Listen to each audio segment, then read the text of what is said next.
the hair, the heads and the hands of many people were found after the war, a burial ground. This is a college that you were educated at yourself. Feni was your hometown. You travelled there, or are said to have travelled there a lot during the war. What did you know, if anything, about what was going on at Feni College? Were you aware of anything going on at Feni College? No. I travelled to Feni during the whole 9 months of war only twice, for a very short period of time.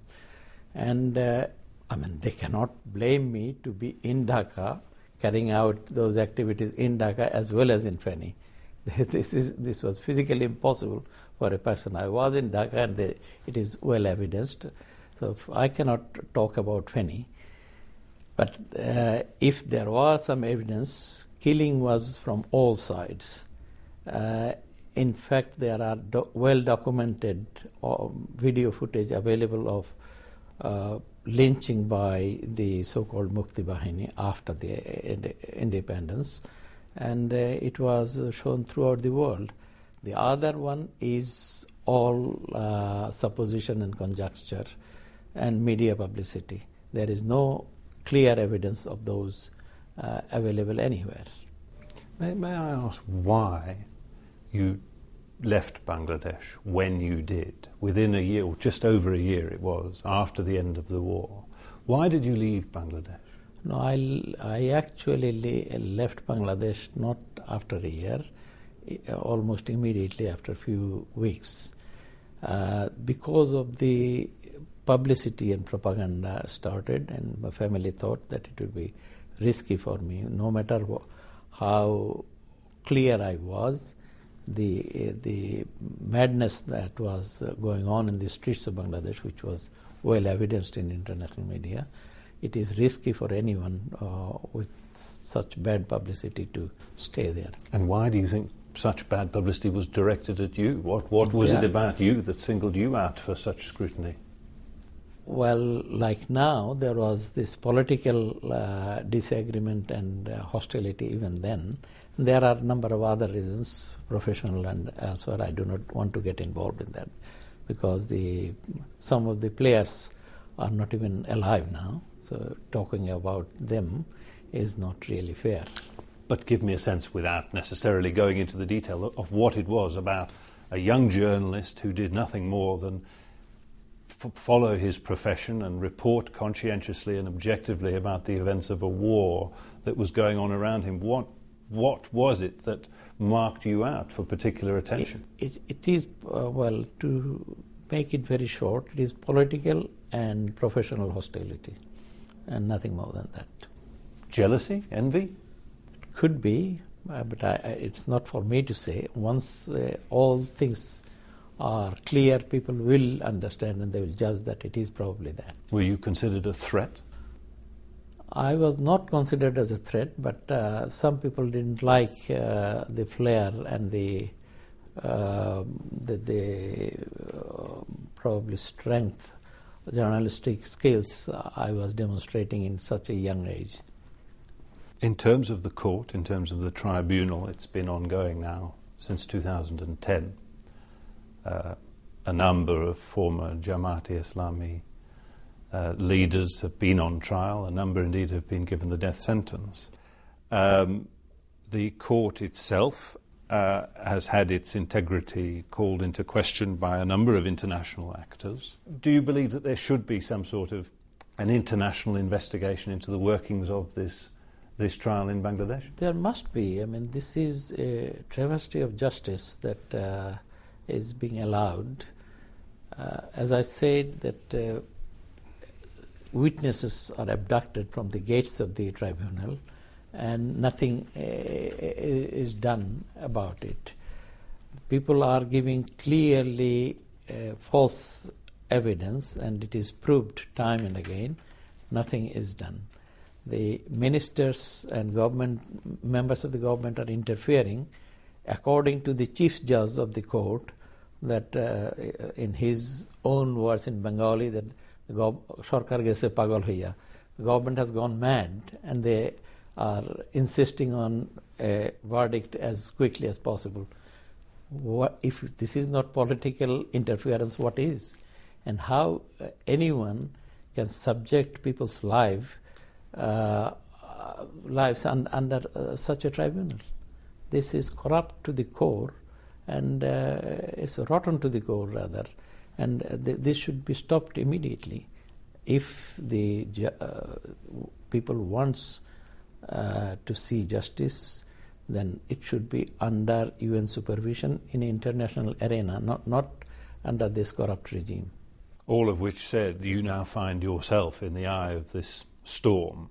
They would presumably like very much to see you back in Bangladesh to face these charges. Do you believe that there is a chance that you might be extradited? Do you know whether any request has been made for extradition? Not that I know of, but I hear that there are government ministers doing and froing, lobbying British authorities. Apart from that, there was no official request. At least the British authorities never informed me of any official request. Well, I wanted to ask you whether you've had any contact with the authorities. You hold dual British and Bangladeshi citizenship. You continue to play a prominent role, though you're clearly humble about that yourself, in the British Muslim community. You're a trustee of the charity Muslim Aid. You're a director of Muslim spiritual care provision in Britain's National Health Service. I would say that qualifies you as a fairly prominent member of society here. Have you had any contact at all from the British authorities following the filing of these charges? Has anybody sought to question you at all? Not at all. But for your information, I think it should be fair to inform your viewers that I have never tried to hide my name or identity after arriving in this country, and I have informed the British authorities about these stories floating against me in Bangladeshi media immediately after arrival in 1975 through my MP at the time, Arthur W.J. Lewis of Newham. And I was interviewed by the Home Office extensively on this matter. After that, they have further investigated in Pakistan and Bangladesh, and the then Home Minister, Alex Lyon, wrote to my MP saying that there is no cause for concern and I can continue to live here. The charges against you, whatever one makes of them, are serious indeed. Involvement potentially in the abduction and killings of 18 people. The head of the police service in Bangladesh has said he believes there are many more, but they could only find evidence of 18. I know that you dispute these charges. I know that you've said that you would like to clear your name, but you won't do that in Bangladesh. What are you prepared to do to clear your name? What would you like to be able to do to clear your name? I will try to do everything in my power to tell my story, and in fact one day people will understand. Those people who are actually impartial, they do understand even now. And as I said, some of the seniors of my newspaper, the man who accused me was of my same level. He was a co-staff reporter, Atikur Rahman. But my seniors, my editors, never for a moment suspected my integrity and my honesty. Atikur Rahman says that you asked him for his exact address on the night, or a few nights before these disappearances, that you gave a false address, which later appeared next to his name on an al-Bada hit list. This is nonsense in your view? All of it untrue. There is absolutely no substance in it. And if I were to give you this invitation right now to sum up your side of the story, your effort to clear your name, what would that be? My side of the story is, yes, I was a supporter of the unity of the country, but I was never involved in any criminal activities. In fact, I did not support the military action, military crackdown, and I was critical. Those who were living near me, in fact, there are sworn affidavit from my roommate at the time, an engineer and others, they are still alive. And they knew that I was criticizing the Pakistani authorities for the atrocities every day in our personal discussions. So people are aware. Some people said, "Why you? You opposed it, and now they are blaming you." So that is the question. My story is I was a supporter of unity of the country, but I love Bangladesh and I want Bangladesh to prosper and flourish, and I will do everything in my power to help that process in future. And yet you've made a life here in Britain. Do you feel safe in Britain? Do you feel safe away from the arms of justice in Bangladesh?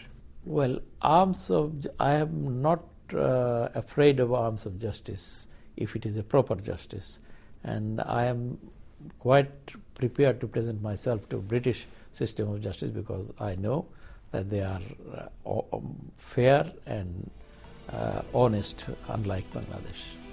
Chowdhury Mueen-Uddin, thank you so much for talking to us. Thank you.